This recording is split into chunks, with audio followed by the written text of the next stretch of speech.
Drink water, guys. Drink water. So many people struggle with drinking water. I don't get it. Water is delicious. It's delicious. Scroll down, hit the like button because I told you to. How about that? All right, today we're going to be talking about calorie cycling, what it is, how you can apply it. If you watched my last video, I showed you guys how to calculate your calories for fat loss, and I showed you guys a little bit about how I set up a client's calories for calorie cycling. But today I'm going to go a little bit more in depth on what it is and why it's so helpful. And just a disclaimer, this video is for people who are tracking calories. If you are tracking calories and you're ready to lose some fat but do it in a more flexible, sustainable way, then we're going to get into this video. Calorie cycling is a tool. It's not magic. So get that out of your head right now. It's not a magic tool.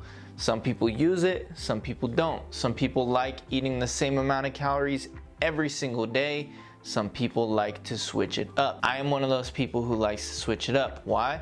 Because I have a short attention span. No, because I enjoy having more flexibility during the weekends. It does not matter how many calories you eat on a single day. More importantly, how many calories you eat throughout the week. That is going to affect your overall calorie deficit. Let's say someone is eating 2,000 calories a day to be in a calorie deficit. They figured out their calories from my last video on how to calculate your calories for fat loss, and they found out they need about 2,000 calories per day. 2,000 times 7 is going to be 14,000 calories per week. Now you can split those calories up however you like. You can eat 2,000 calories every single day, or you can eat 1,500 calories Monday through Thursday and eat 2,666 calories Friday, Saturday, Sunday. This is called the weekend warrior deficit, and it works very well because Friday through Sunday you're actually eating at maintenance, but Monday through Thursday you are eating in a little bit more of an aggressive deficit. And this is great for people who work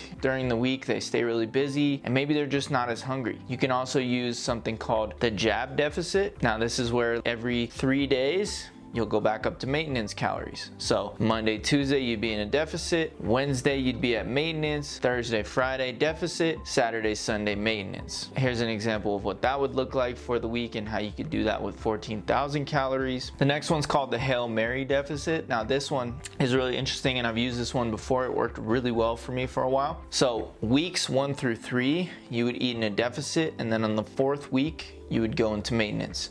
So weeks 1 through 3, you would eat at your 2,000 calorie deficit, and then week 4, you would go up to maintenance. And yes, maintenance is exactly what it sounds like. You are maintaining your current weight. And there are benefits to eating at maintenance.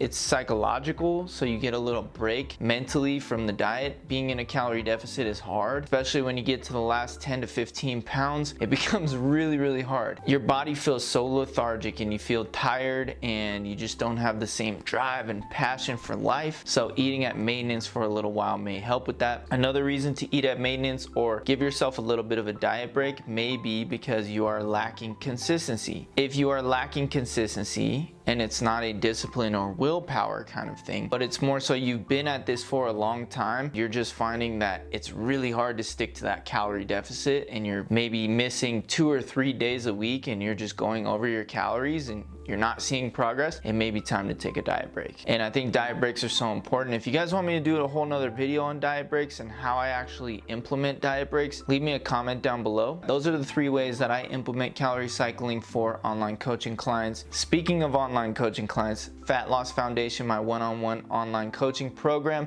is opening back up on October 18th. The link to apply will be down below in the description. You can apply, and I'll be getting back to everybody throughout the next couple weeks. I'll be emailing people back and forth, seeing who is a good fit for the program. I'm only taking on a limited amount of people. If you want to lose fat, build muscle, and improve your relationship with food, and you want to do it in a sustainable way to where you will keep this weight off for the rest of your life, and I will show you how to do it so that you can actually get back on track on your own eventually, then this is the program for you. Hopefully this video is helpful for you. If it was, please scroll down, hit the like button. Comment down below if you've tried calorie cycling before or if you're going to try it, and then let me know which calorie cycling approach you're going to use. Is it going to be the jab deficit, the weekend warrior, or the Hail Mary? Let me know. All right, I will see you guys in the next video. Thank you so much for watching. I'm grateful for you, and I will see you guys in the next one.